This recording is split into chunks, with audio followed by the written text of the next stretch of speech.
બેનરો સાથે વિરોધ જે છે તે દર્શાવવાનો છે. અડધી રાત એટલે નિગ્રહ કરી આ પ્રકારના બેનરો જે છે તે કરવામાં આવ્યા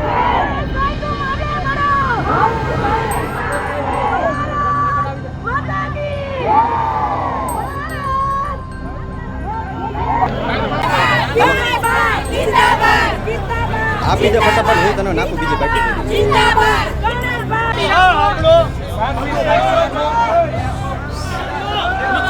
नीचे बैठ माता की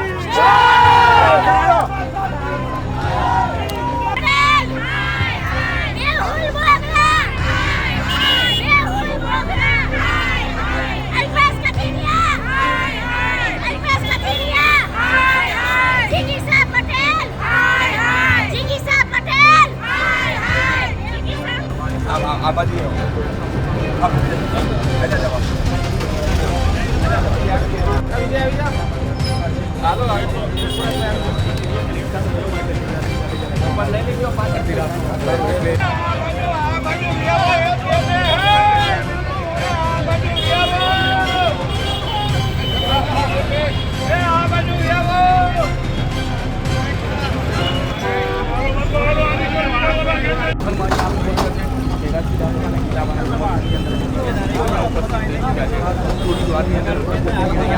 બેનરો સાથે વિરોધ જે છે તે દર્શાવવાનો છે. અડધી રાત મોકારો એટલે નિગ્રહ કર્યું આ પ્રકારના બેનરો જે છે તે કરવામાં આવ્યા છે.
આપણે ક્યાંય કાયદો વ્યવસ્થા હાથમાં નથી લેવાનો, પોલીસને પૂરો સહકાર આપવાનો છે. તમને બધાને મારા ગળાના સોગંદ છે. અહીંયા બધા શાંતિથી બેસી જાવ.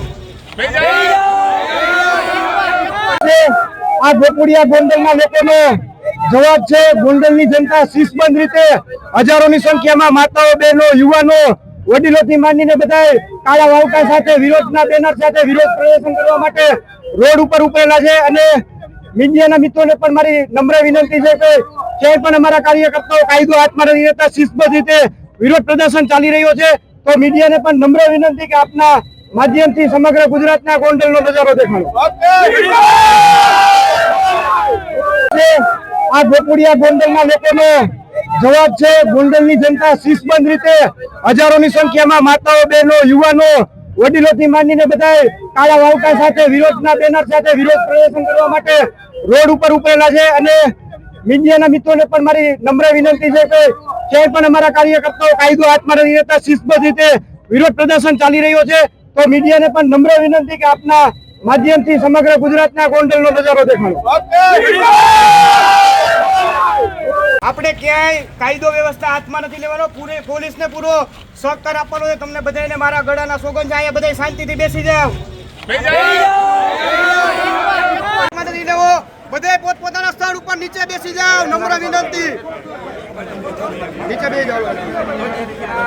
જે રીતે જોવા મળી રહ્યું છે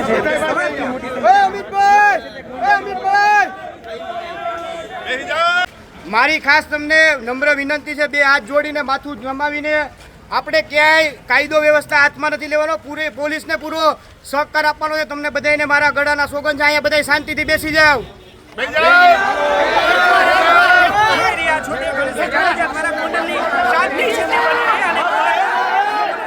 નથી લેવો. બધે પોતપોતાના સ્થળ ઉપર નીચે બેસી જાવ. નમ્ર વિનંતી. નીચે બેસી જાવ. જે રીતે જોવા મળી રહ્યું છે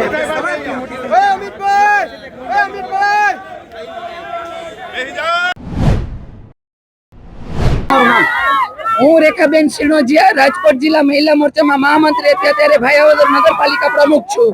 શું કહો? મારું કહેવાનું એટલું જ છે કે ભૂતકાળની અંદર અમે પણ પાટીદાર સમાજનું આંદોલન કરીને જેમાંથી ઉદ્ભવીને આવ્યા છીએ. તો અત્યારે જે તે આ ટોળકી આવી છે પાટીદાર સમાજને ગોંડલની અંદર ગુમરાહ કરવા માટે કે ગોંડલની અંદર આટલી સુખ શાંતિ અને બધા એકીયારે 18 વર્ષ શાંતિથી જીવે છે, તો એને કેવી રીતના આપણે ગુમરાહ કરીને ગુજરાતની અંદર ગોંડલનું નામ ઓલું કરીએ, એ માટે આ ટોળકી આવી છે. અત્યારે એમ કે છે કે ગોંડલની જનતા છે જે અલ્પેશ કથિરિયાનો વિરોધ કરી રહી છે, ગાડીઓના કાચ તોડી રહી છે, શું કહેશો? ભૂતકાળની અંદર અલ્પેશ કથિરિયા ભેગું મેં પણ કામ કરેલું છે પાટીદાર સમાજની દીકરી તરીકે. તો આ ટોળકીને મતલબ પોતાના સ્વાર્થ માટે જ આ ટોળકી નીકળી છે, ને પોતાની વાહવાહી કરવા માટે કે કેમ અમારી વાહવાહી થાય. સમાજ પણ હવે જાણી ગયો છે કે કોઈ સમાજ એને બીજો સપોર્ટ કરતો નથી. હોય એવા વિઘ્ન સંતોષી બે પાંચ એના ભેગા, બાકી કોઈ પાટીદાર સમાજ પણ એની સોળે છે નહીં. તમારું નામ? સોનલબેન વસાણી. સોનલબેન, આજ ગણેશભાઈના સર્વેની અંદર અલ્પેશભાઈ કથિરિયા ગોંડલમાં પધાર્યા છે, લોકો છે તેનો વિરોધ કરી રહ્યા છે, શું કહેશો? વિરોધ કરવો જોઈએ. અમે પણ વિરોધ કરવામાં છીએ, કારણ કે ભારતીય જનતા પાર્ટી એટલે મોદી પરિવાર. અમારા અલ્પેશભાઈ છે, અમારા ગણેશભાઈ છે, ગીતાબા એ રાજકોટ જિલ્લાના એક મહિલા ધારાસભ્ય છે. તો તમામ મહિલા મોરચો અમે એના હાથ મજબૂત કરવામાં છીએ. 18 વરણ ગીતાબાની સાથે છે. 18 વરણના લોકો ખૂબ સુખી અને સુખમયતાથી ધંધો કરી શકે છે અને ગોંડલમાં પોતાનું જીવન જીવી શકે છે. અલ્પેશભાઈ કથિરિયા દ્વારા જણાવવામાં આવ્યું છે ગોંડલ છે ખરેખર મિર્જાપુર છે, શું કહેશો? એની તદ્દન ખોટી વાત છે. અગાઉના ઇતિહાસો જાણી લો કેવી રીતે શું હતું. અને આ જયરાજભાઈ છે, જે ગણેશભાઈ છે, જે ગીતાબા છે, એના રાજમાં, એના શાસનમાં માણસો શાંતિથી ધંધો કરી શકે છે, એનું જીવન જીવી શકે છે.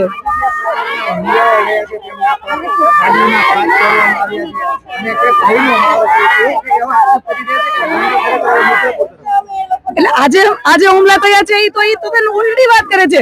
અમે અહીંયા બેઠા છીએ સવારના, ત્યારે એ લોકો આડે ધડ ગાડી લઈને નીકળ્યા છે અને અહીંના લોકોને નુકસાન કર્યું છે. પણ આવ્યા છે તો કઈક તો બહાનું જોઈએ. એટલે એ લોકો ઊંધા આક્ષેપો કરી રહ્યા છે. કહો છો કે પોતે જ ગાડીના કાચ તોડ્યા હોય ને નામ ગણતરી કરી રહ્યા હોય. એવું જ છે. ગણેશભાઈ ઉપર એને કોઈ પણ રીતે વંટોર વેરવો છે એટલે ગમે એ રીતે એ ઊંધું કરી રહ્યા છે. ગોંડલ છે ને, ગોંડલ ગુજરાતની અસ્મિતા આજે બચાવવામાં સરદાર વલ્લભભાઈ પટેલનો મોટો સહયોગ સિંહ ફાળો છે. તો એ પાટીદાર સંતાન અહીંયા ખૂબ શાંતિથી જીવે છે એટલે અહીંની શાંતિને ભંગ કરવાનો કોશિશ કોઈ ના કરો. મારું નામ શીતલ કોટડિયા છે અને અમારું ગોંડલ છે ને એ ભય મુક્ત છે. આ લોકો એમ કે છે ને કે ભય છે ગોંડલમાં, પણ અમારું ગોંડલમાં કદાચ અમે 2 વાગે કે 3 વાગે નીકળીએ ને તો એમને કોઈ જાતનો ભય હોતો નથી. અને ગણેશભાઈ, ગીતાબા અને જયરાજ બાપુ એમનો પરિવાર હર હંમેશા હોય જ છે કે ગમે ત્યારે સાથે છે. અને 2 વાગે કે 1 વાગે તમે કેમ કોલ ન કરો તો પણ એ જવાબ આપે છે અને એમના દરવાજા ખુલ્લા જ છે. તો જિગીસા પટેલ દ્વારા પણ એમ કહેવામાં આવે છે કે લોકો પટેલ લોકો છે તે દરબાર લોકોથી ડરી રહ્યા છે, તો શું કહેશો? પાટીદાર અમે પાટીદાર જ છે. ઈ સાવ છે ને ખોટી વાત છે. અને અમે લોકો અને જો અમારે અહીંયા નગરપાલિકાના પૂર્વ પ્રમુખ પાટીદાર હતા, અત્યારે હું પૂર્વ પ્રમુખ જ છું અને અત્યારે જે હાલ પ્રમુખ છે ને ઈ પાટીદાર જ છે. એટલે કદાચ ઈ ખોટી વાત છે જિગીસાબેન ને. અને જો આંખમાં કમળો હોય ને એ લોકોને પીળું જ દેખાય.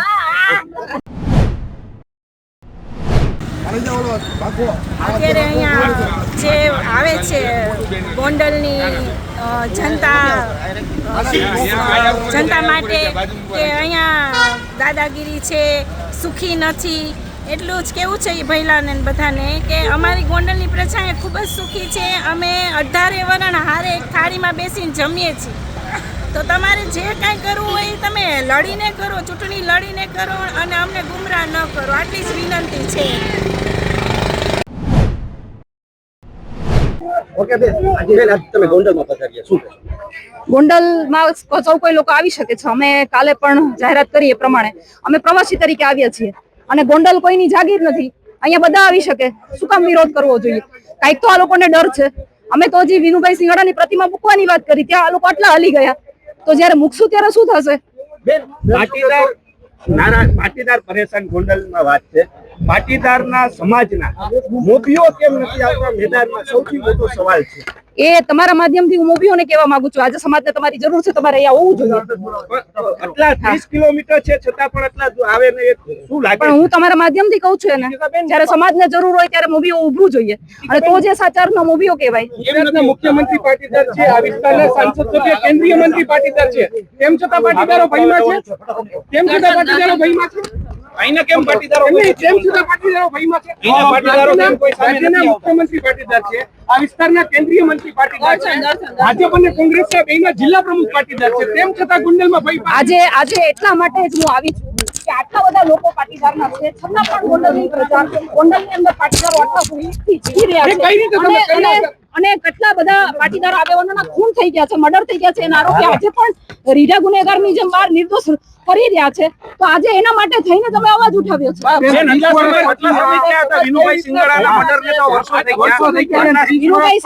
વિનુભાઈ સિંગાડાનું જયારે હત્યા થઈ હતી ત્યારે અમે લોકો નાના હતા, ત્યારે અમને સમજ પડી, ત્યારે અમે અવાજ ઉઠાવ્યો અને હવે અમે સક્ષમ છીએ. અને છેલ્લા ઘણા સમયથી ગોંડલની અંદર જે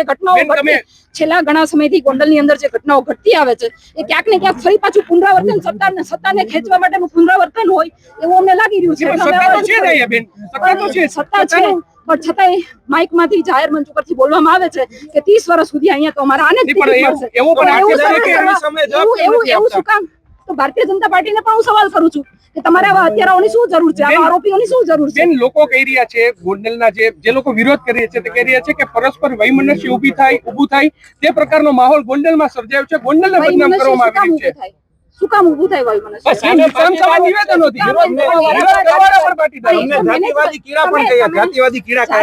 જાતિવાદનો કઈ વાત જ નથી આવતી, કારણ કે જયારે ક્ષત્રિય સમાજની બહેનો દીકરીઓને જયારે જરૂર હતી ત્યારે અમારા સમાજના પરસોત્તમ રૂપાલાએ જયારે નિવેદન આપ્યું હતું, અપમાનજનક ટિપ્પણી કરી હતી, ત્યારે હું પાટીદાર મહિલાઓની સાથે હતી, હું પાટીદાર મહિલાઓની વાહરે હતી. અને આજે પણ હું એ અપમાનજનક ટિપ્પણીને સમર્થન નથી કરતી. બેન, તમે કેટલા નેતાઓને મળ્યા છે? મેં તમને કહ્યું એમ કે અહીંયા આખી બોડીમાં પટેલ, અહીંયા આખી બોડીમાં પાટીદારો છે. આ એક જાહેર કાર્યક્રમ છે, આના માટે નેતાઓને મળવાનું ના હોય.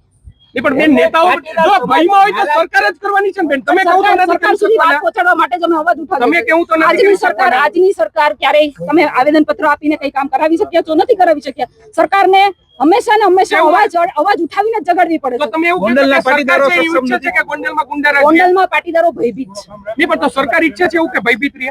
સરકાર ન ઈચ્છવી જોઈએ. નહીં, હું તો પણ કહું છું ઈચ્છવી છે સરકાર તો ન તમારે ઈચ્છવી રજૂઆત તો કરવી પડે ને બેન. રજૂઆત કરીએ છીએ તમારા માધ્યમથી. સૌથી મોટામાં મોટું માધ્યમ સરકારને રજૂઆત કરવાનું છે. બહુ જલ્દી મળીએ આપણે. નમસ્કાર.